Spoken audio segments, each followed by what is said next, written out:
Bienvenidos a Aprendiendo con Energio, un espacio ameno para el aprendizaje técnico del sector eléctrico.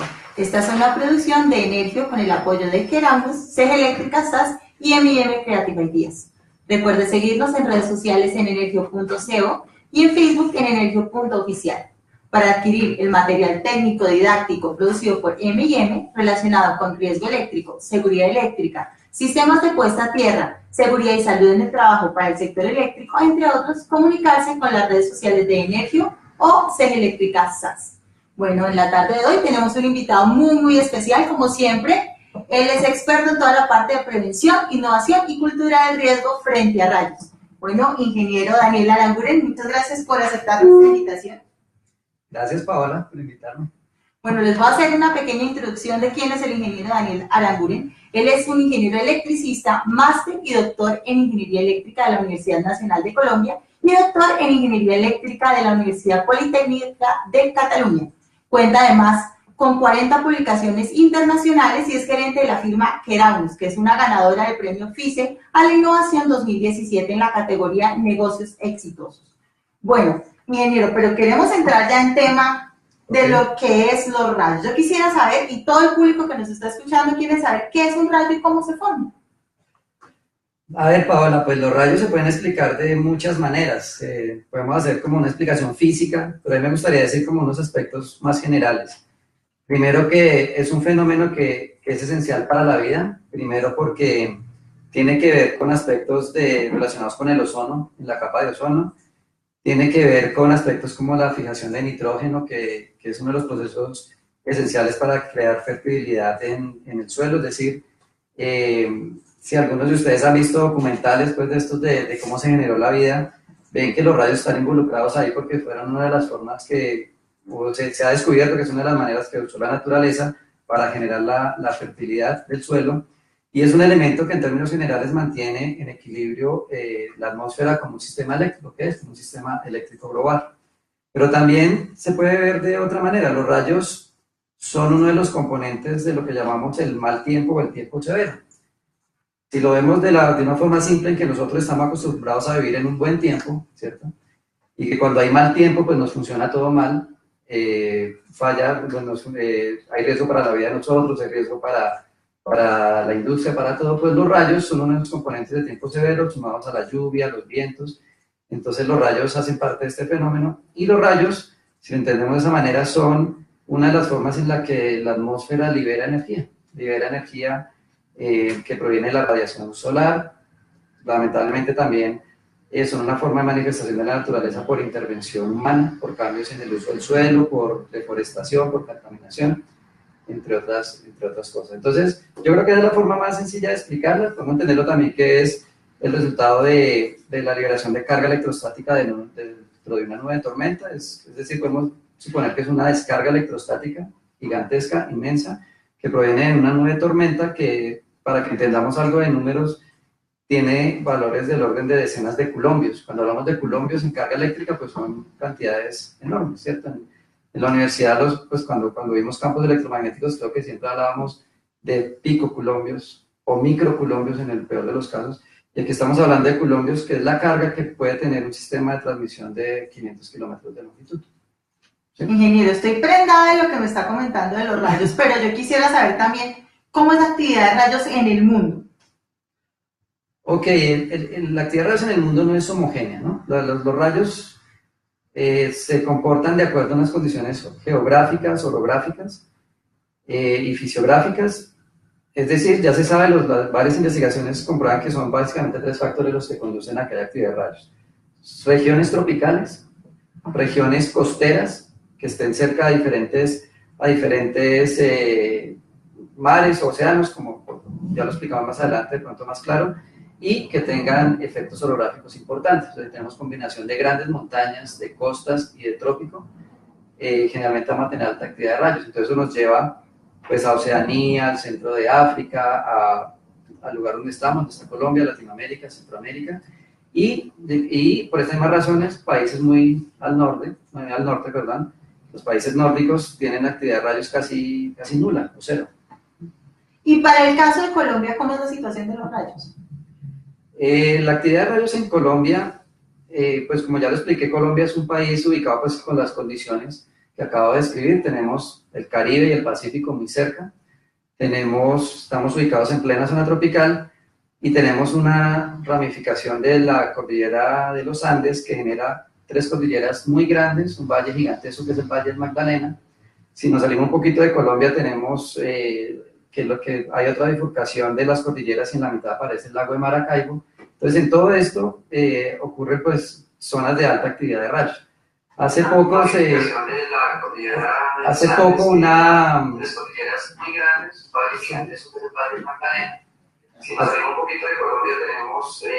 hace poco una investigadora brasileña de apellido Albrecht publicó un artículo con base en datos de la NASA que se llamaba ¿Dónde están los puntos de mayor actividad de rayos del planeta? Y dentro de esos puntos de mayor actividad de rayos del planeta puedo decir que 9 de los 10 de puntos de mayor actividad de rayos en Sudamérica están ubicados en Colombia y Venezuela. Uno en Venezuela y los otros en Colombia. Y esos sitios son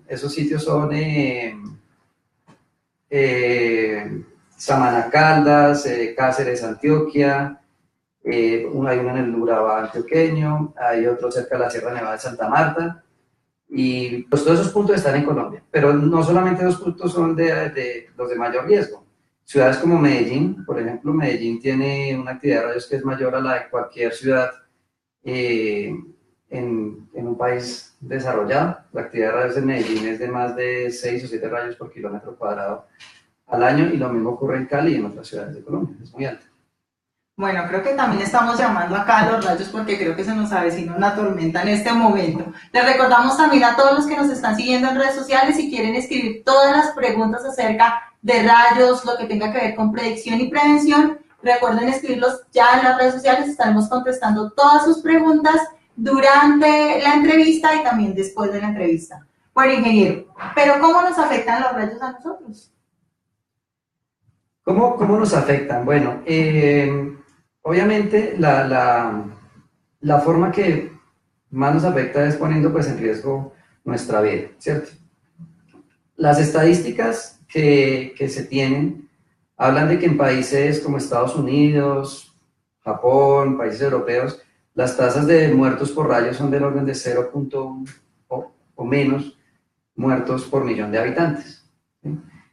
En Colombia hablamos que es del orden de 2 muertos por millón de habitantes, es decir, 10 o más veces mayor, que se traduce en números del orden de más de 100 muertos en todo el país, ¿sí?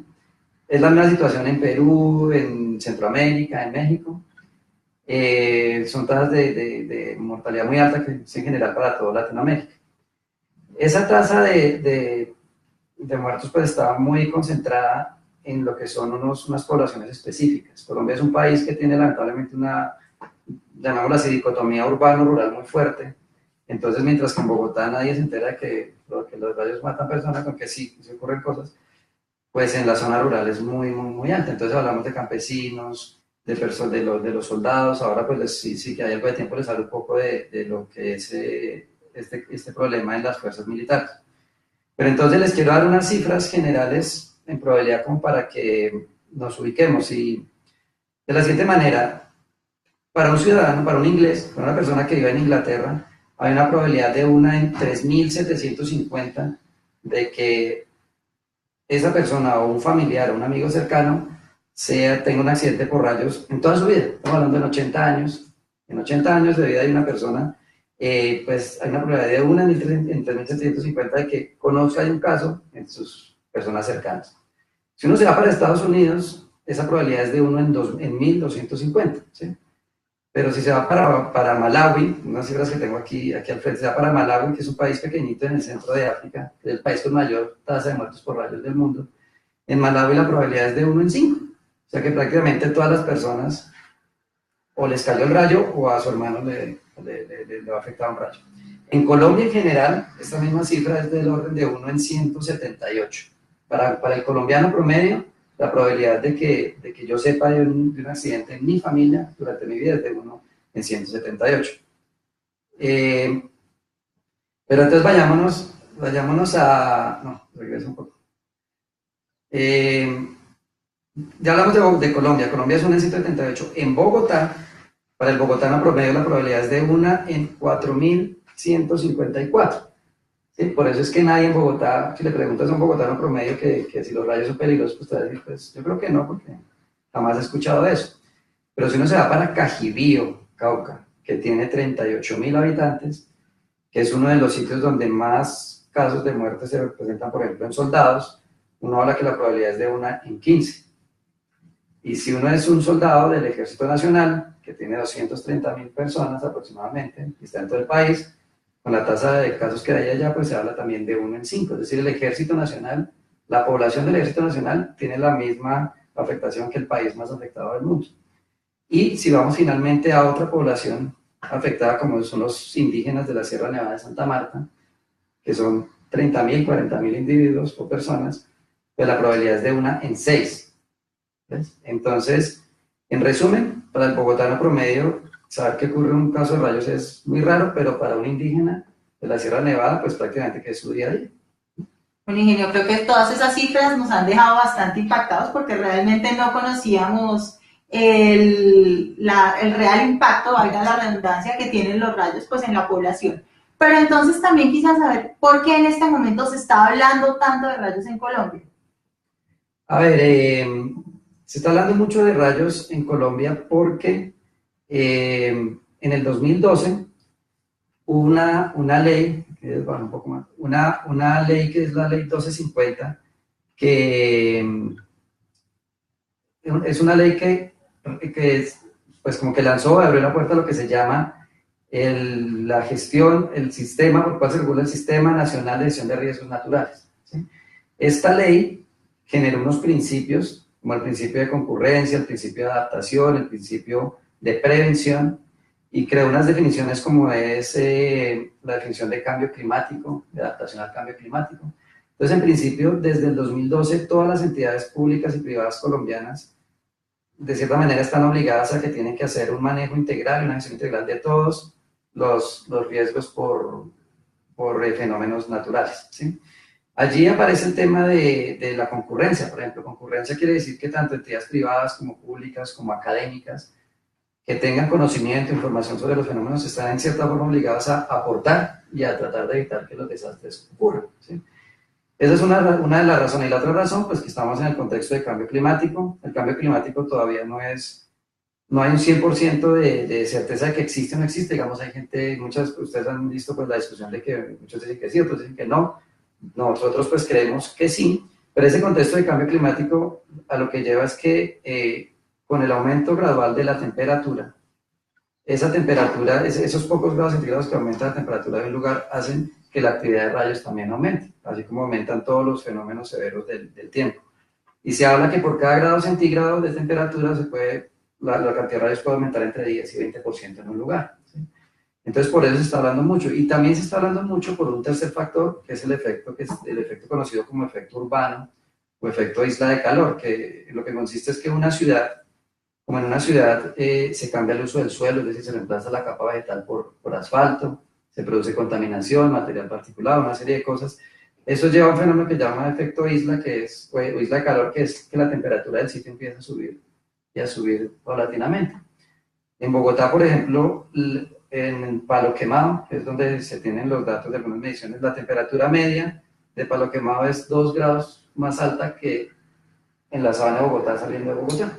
Es decir, ya Bogotá está por encima en temperatura y eso genera que en lo local hayan eventos más severos, más granizadas, más lluvias más intensas y obviamente mucha más actividad de rayos. Entonces, todo ese contexto sumado con que empieza a aparecer leyes y normas al respecto, pues hacen que empecemos a hablar de eso y hablar de prevención desde la política pública.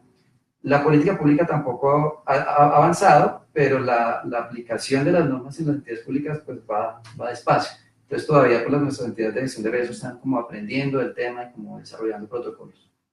Bueno, ingeniero, sé que hay muchísimas personas del sector eléctrico, tanto ingenieros, técnicos, tecnólogos, que nos están siguiendo en este momento en redes sociales.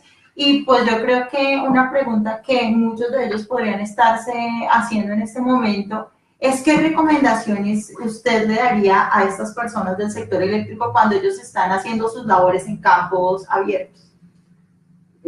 Pregunta muy pertinente, Paola. Mira, yo lo hablaría de la siguiente manera. La probabilidad que le caiga un rayo a una persona realmente es muy baja, ¿sí? Que le caiga un rayo en su cabeza, pues. Pero la probabilidad de que sufra un accidente por una torre de energía o por estar cerca a un elemento, un edificio, sí es muy alta. Se aumenta muchísimo la probabilidad. Entonces, las personas que trabajan o que trabajamos con sistemas eléctricos, tenemos una probabilidad pues mucho mayor incluso por la que yo estoy mostrando en estos gráficos. El año pasado, de pronto algunas personas recordarán la muerte de un trabajador, de un operario de una empresa de telecomunicaciones en un edificio de Bogotá. Vecino mío. Ustedes se imaginarán, cuando uno contrata un internet para una casa, para un apartamento, llegan los señores, se suben al techo y arrancan a instalar el internet, ¿cierto? Lo que ocurrió ese día fue eso, cayó el rayo y pues la persona estaba haciendo su trabajo. Lo que uno se pregunta es cuántas personas pueden haber en un mismo momento en todos los edificios de Bogotá haciendo ese mantenimiento, trabajadores de las redes de comunicaciones o de energía, ¿cierto? Y la muerte de esta persona ocurrió de una forma que es muy típica, que son los famosos, lo que llaman rayos en seco. Sí. Que lo que pasa es que no está lloviendo. Sí, eso fue bastante raro porque ahí me salgo un poco del contexto que tenemos, pero por experiencia ese día nos ocurrió que todos estábamos en ese lugar ahí en Modelia y durante todo el día rayos constantes, pero no hubo una sola gota de lluvia. Y al ser alrededor del mediodía fue cuando ocurrió el incidente con la persona de telecomunicaciones y todo el mundo dijo, pero el que estaba haciendo en ese momento es si habían descargas eléctricas, pero según lo que nos comentaron, la empresa le había dicho que no podía bajarse, tenía que cumplir con su trabajo debido a que no había una tormenta como tal en el sitio del trabajo. Sí, es que por la norma lo que dice es que no se puede hacer trabajo en alturas lloviendo, bajo lluvia, ¿sí? Y muchos de los medios después cuando ocurrió el caso dijeron, pero ¿cómo se le ocurrió subirse allá lloviendo? Entonces, pues de cierta forma como que tenía razón en que sí podía hacer el trabajo de acuerdo con la norma. Pero los rayos en seco ocurren, no quiere decir que no haya tormenta, lo que pasa es que no está lloviendo donde yo estoy, está lloviendo a unos kilómetros y ocurrió el rayo. ¿Y qué pasa cuando ustedes que hacen trabajos, generalmente qué pasa cuando dicen, es que tengo que terminar el trabajo y mire que se está poniendo negro el cielo y que va a llover? ¿Qué hace? ¿Me bajo? No, dice, apúrele, termine porque nos va a coger el agua. ¿Qué hace la gente? Pues trata de alargar y alargar la labor hasta que no le caiga la primera gota de agua, no se va. Entonces, el riesgo es alto y pues yo lo que recomendaría a todas las personas que trabajan en el sector eléctrico y comunicaciones y todo el tema de mantenimiento es que primero conocer, entender un poquito esto de los rayos en seco y segundo, aprender algunas cositas que lo llevan a uno a protegerse. Por ejemplo, las tormentas eléctricas ocurren siempre en horas de la tarde, por lo menos en Bogotá, ¿sí? En la mayoría de ciudades en el centro del país. Ocurren después del mediodía, ¿sí? Entonces trabajemos, madruguemos, vayamos a las 5 de la mañana, no va a caer un rayo nunca, entonces se puede trabajar, pero después del mediodía el riesgo es muy alto. Y hay unos signos que uno se puede dar cuenta, simplemente con que escuchemos truenos, es muy típico, empezamos a escuchar los truenos, podemos fácilmente en Bogotá ver la lluvia lejos. Si vemos el arco iris ocurre porque hay agua y porque hay lluvia y porque hay sol. Cuando hay el arco iris también es riesgo. O sea, hay unas condiciones con las que yo empíricamente me puedo proteger. Nosotros pues tenemos también el tema de detección de tormentas, pero si quieres lo hablamos más adelante. Bueno, ingeniero, ¿de qué otras formas nos pueden afectar pues todo este fenómeno de los rayos? Bueno, como ya lo mencioné anteriormente, es un fenómeno que nos afecta en todos los aspectos económicos de la sociedad, ¿sí? Si queremos mirar el tema de la energía, que de pronto es el que más nos interesa, de pronto ustedes han escuchado hablar de la confiabilidad de unos indicadores que son el SAIDI, el SAIFI. No sé si pues, todos nos acordamos que en la factura de la luz nos llegaba el DES y el FES, que son los medidores de cuánto se va la luz en mi casa, ¿cierto? Cuando uno mira cómo está Colombia con respecto a ese indicador, con respecto al mundo, pues les doy unos números, mientras que, por ejemplo, en Holanda o en Alemania, un ciudadano promedio se queda sin luz 8 minutos al año, en todo el año 8 minutos. Alguien en Estados Unidos son como 200 minutos, un ciudadano en Brasil son como 1000, en Colombia son 9000 o 10000 minutos, o sea, estamos 1000 veces por encima de los indicadores de los países más avanzados. ¿A qué viene esto? Pues a que la confiabilidad de los sistemas eléctricos pues es muy baja, y cuando uno va a mirar por cuáles son las causas, pues es que los sistemas eléctricos aéreos, principalmente los de distribución, pues se están expuestos al entorno, ¿cierto? A la atmósfera, pues, y como ya hablamos del tiempo severo, que tiene lluvias, que tiene vientos, que tiene rayos, pues los rayos producen más del 70-80% de las fallas de nuestros sistemas eléctricos. Es una gran causa de falla. En Colombia se habla que más o menos hay 20.000, 25.000 transformadores quemados cada año, ¿sí? de redes rurales. Lo mismo, en Bogotá no nos enteramos de que se va la luz, ¿cierto? Sí. Aunque la confiabilidad del site en Bogotá pues no es tan parecido al de los países desarrollados, pero en lo rural sí, pues es terrible este indicador. Entonces nos afecta de esa forma, y eso tiene que ver con la competitividad del país, directamente. Las empresas petroleras, por ejemplo, que son uno de los usuarios de la energía eléctrica, son el usuario industrial más grande que hay en Colombia de energía eléctrica. Estas empresas, cada que se va la energía, pues pierden una producción de petróleo importante. ¿Sí? Se hablan de decenas o centenas de millones de dólares al año. ¿Sí? Y todo es porque cae un rayo. El rayo puede que produzca la falla de la red, puede que no la produzca, sino simplemente produzca una pequeña perturbación, y eso es suficiente para sacar unos equipos sensibles y perder horas de producción. ¿Sí? Y así podríamos hablar del sector aeronáutico o de cualquier otro sector industrial del país. Bueno, ingeniero, ya entrándonos ya un poco ya en la parte más normativa de lo que es Colombia, quisiéramos saber qué aspectos en la parte de prevención de riesgos asociados a rayos tiene Colombia desde el punto de vista normativo. Colombia tiene desde hace años una norma muy fuerte, que es la NFC 4552. Es una norma que se desarrolló principalmente para proteger estructuras. Es una norma pues para diseñar apantallamientos de edificios y bajantes, cosas a tierra y todo el tema que tiene que ver con estructuras. Y en eso pues Colombia tiene una delantera importante con los demás países de la región, la verdad. Pero eso es en cuanto a proteger los edificios, ¿cierto? En cuanto a la prevención a las personas, Colombia participó en el comité de IS, que desarrolló una norma internacional de prevención, que son sistemas de detección y criterios de prevención, pero Colombia todavía no ha desarrollado su norma propia. Entonces, participamos de esa norma internacional, pero no tenemos la nuestra aún, y hay que desarrollarla. Va a haber, y lo mismo, ningún otro país de Latinoamérica tiene una norma de esta, entonces Colombia pues va por buen camino. Adicional a eso les comento esto de la ley 12, me va el número 1229, creo que es del 2012, que generó pues todo un marco de prevención de desastres, de sistemas integrales de gestión de estos riesgos, y en donde está el tema de los rayos incluido, ¿cierto? Todo este contexto me parece que es muy importante desde norma, pero falta llevarlo a la práctica, ¿sí? Entonces, así como, bueno, y se me olvidaba el más importante, el RETIE, ¿no? El RETIE, el reglamento técnico. El reglamento técnico pues tiene la ventaja de que todo el tiempo está evolucionando y se están metiendo cositas, y ese tema de la prevención pues en algún momento tendrá que aparecer dentro del reglamento. Y el reglamento pues es ya la aplicación real, ¿cierto? Lo demás pues es como papel y palabra. Sí. El reglamento es el que lleva eso pues como a la aplicación real. Y vamos por buen camino, pero todavía, digamos, existe el reglamento, pero ahora falta la cultura, ¿cierto? Estamos tateando todavía, entonces, sí, en la parte normativa. Sí. Bueno, ingeniero, pues yo tengo la experiencia de conocerlo ya hace bastante tiempo. Sé que la empresa Keraunus es bastante innovadora, por eso obtuvo el premio PICE a la innovación. Y quisiéramos ya empezar a hablar de ese tema.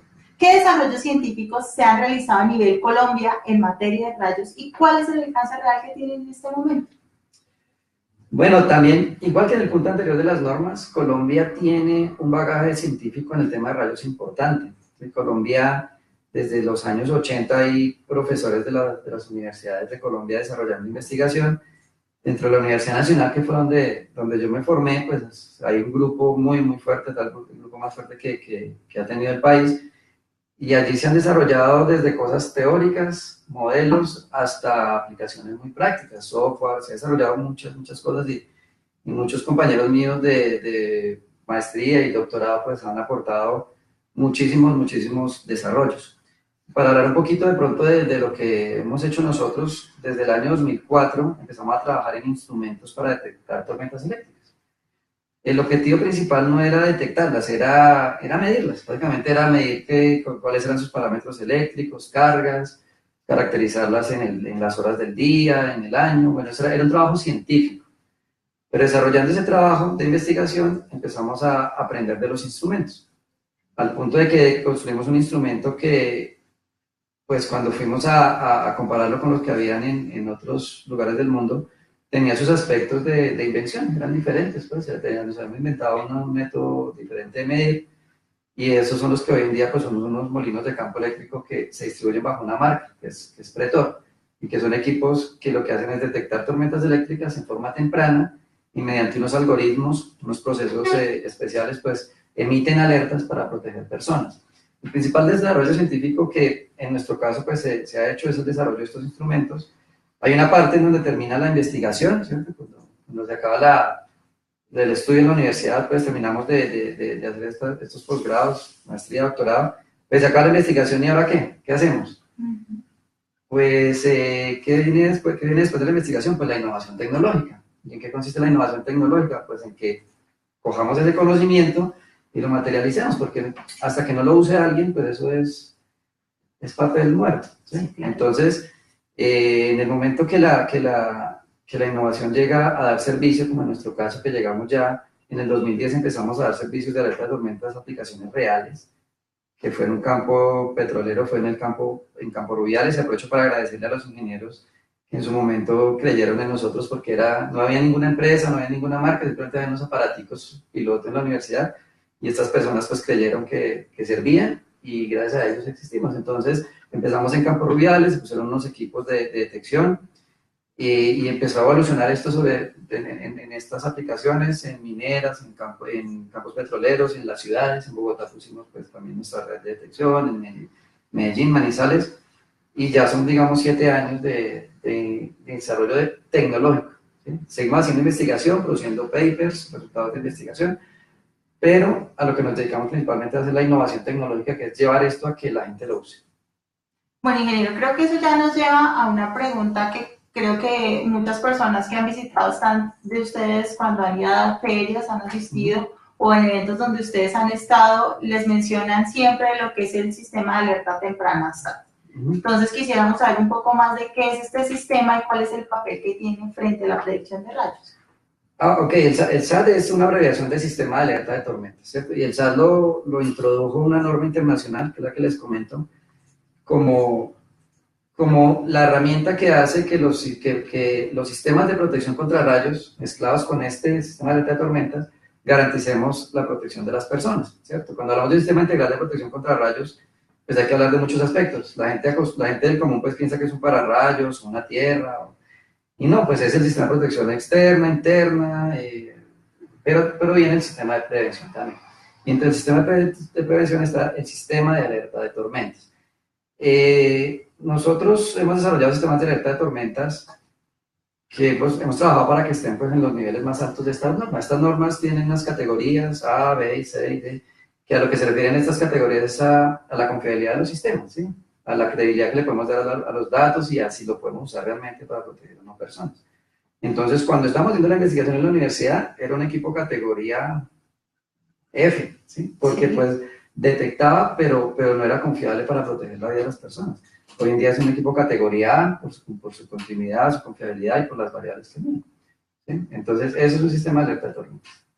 Bueno, ingeniero, yo no sé si nos quiere hablar algo más de casuística frente a la parte de toda la parte de prevención de rayos. No sé si nos quiere hablar de algún tema en específico en la parte de casuística. No sé, que nos ha mencionado algo del caso de los militares, creo que nos ha mencionado. Sí, nosotros estamos siguiendo todos estos casos de accidentes de personas en Colombia desde hace más de 5 años.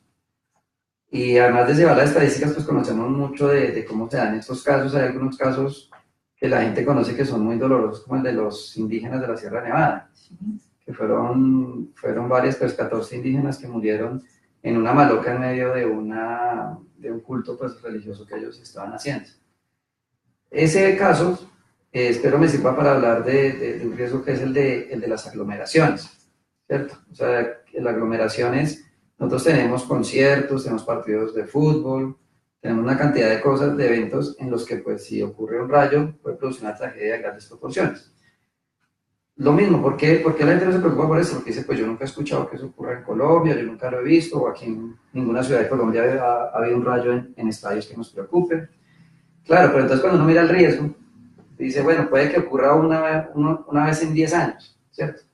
Pero con que ocurra una vez, pues es suficiente para que nos tengamos que arrepentir, pues toda la vida. Entonces, hace poco nosotros publicamos un artículo que se llamaba Goles y Rayos del Fútbol Colombiano. Sí, sí lo vi. Ese artículo surgió porque estábamos viendo un partido de fútbol por televisión entre Patriotas y Deportes Tolima.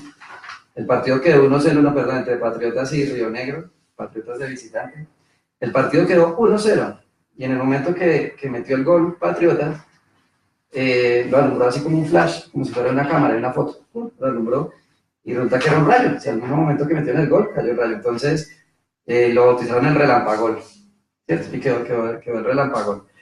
Y ese relampagol, lo chistoso fue que, o lo chistoso no, lo importante aquí decir fue que ocurrió el evento, iluminó el rayo el gol, los jugadores se fueron a celebrar y nosotros que andábamos mirando también lo de los rayos nos dimos cuenta como el árbitro decía que no, que tocaba suspender el partido inmediatamente por la actividad de rayos.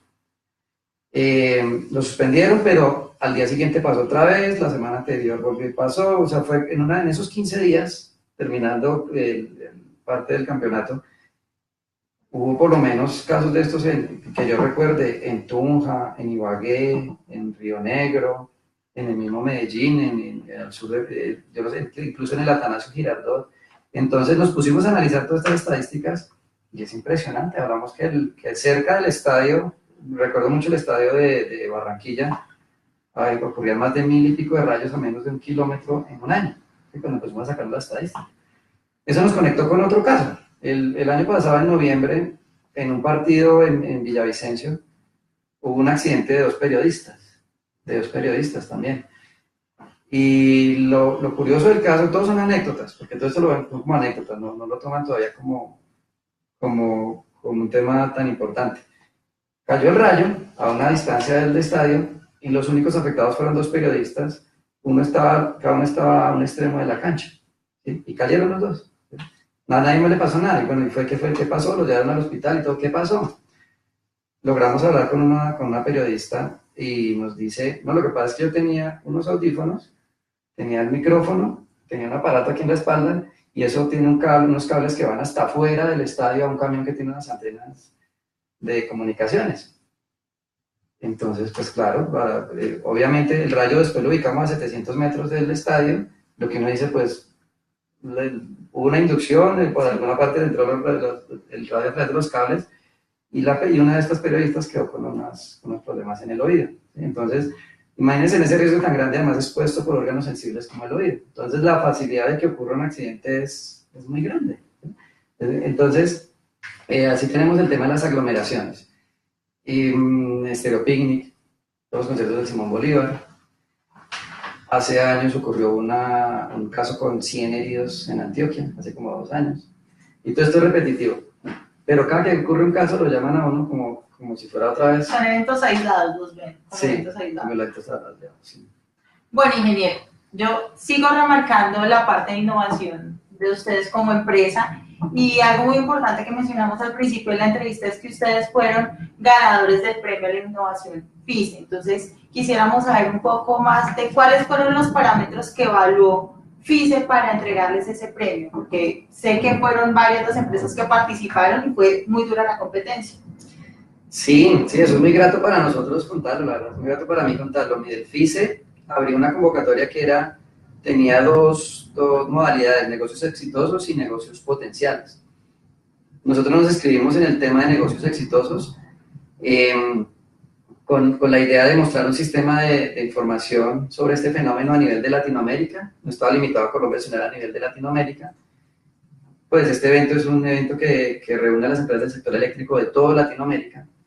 Entonces, la evaluación estaba centrada pues, en cómo empezó la idea, cuál es el soporte científico que tiene, cómo ha crecido desde el punto de vista de negocio en cantidad de usuarios, en cantidad de cobertura en el tiempo, cómo se proyecta hacia el futuro y cuáles son sus pilares. Nos tocó hacer una presentación de esto ante unos jurados internacionales. La verdad no creíamos que fuéramos a ganar porque habían otras empresas, pues empresas gigantescas, la verdad, las empresas del sector eléctrico, pues EPM, Codensa, empresas gigantescas. En el caso de estas empresas, por ejemplo, hablaban de temas muy de coyuntura hoy en día, como son las fuentes renovables de energía, como son las smart grids, y pues nos escogieron a nosotros. Luego cuando se nos dijo por qué nos escogieron, pues se ve que tuvieron muy en cuenta lo que es el viaje pues, que se hizo por la innovación tecnológica, ¿cierto? Todo el proceso de investigación hasta volverse innovación. Hay unos indicadores que se llaman TR, que es el alistamiento de la tecnología. ¿Sí? Cuando tú hablas de innovación tecnológica, son 9 niveles, desde que el 1 es cuando apenas se te ocurre la idea y el 9 es cuando ya lo están usando. Y nosotros hicimos todo el viaje completico. Entonces, gracias a eso nos escogieron y bueno, ahí estamos, Bueno, todavía. Nuevamente felicitaciones por eso y le agradecemos también por habernos acompañado esta tarde. Igual le agradecemos a todo el público que nos siguió hoy en redes sociales y a los que van a descargar esta entrevista más tarde. También esperamos que todas las dudas que tengan las escriban en nuestras redes sociales. Recuerden que es energio.co y en Facebook en energio.oficial. Estén muy pendientes de la siguiente entrega, será más o menos en un mes. No olviden, si requieren adquirir el material técnico didáctico producido por M&M relacionado con riesgo eléctrico, seguridad eléctrica, sistemas de puesta a tierra, seguridad y salud en el trabajo para el sector eléctrico, entre otros temas, puede comunicarse en las redes sociales de Energio o en Seguridad Eléctrica SAS. Y recuerden que para realizar la evaluación de análisis de riesgo por rayo con la NTC 4552, utilice nuestra aplicación Energio Calc. Ya nos va a explicar un poco más de este aplicativo el ingeniero Osvaldo Serna, que nos acompaña también esta tarde. Ingeniero. Muy buenas tardes, buenas tardes, hola Paola. Bueno, muy bien, gracias a todos. Muy buenas tardes a todos los que nos están viendo. Queríamos compartirle el lanzamiento de nuestra app EnergioCal, donde pueden encontrar lo que Daniel nos acaba de comentar, la evaluación de análisis de riesgo con la NTC 4552, y donde pueden, en el módulo riesgo pueden encontrarla y tiene todos los criterios y les va a dar el análisis de si necesitan o no necesitan una protección. Él ya nos habló del tema de prevención y acá sería el tema de protección. Muchas gracias a todos. Bueno, ingeniero, queremos recordarle también que la aplicación será por poco tiempo, que estará de forma gratis, de descarga gratuita. Ya después tendrá un costo, ¿cierto, ingeniero? Tengo entendido eso. Sí, señora, sí, señora. La aplicación en este momento está en Play Store, es de libre descarga, pero el objetivo en este momento es lanzarla, que la gente la tenga, la pueda usar y más adelante pues va a tener un costo. Bueno, muchísimas gracias y hasta luego. Chao. Chao.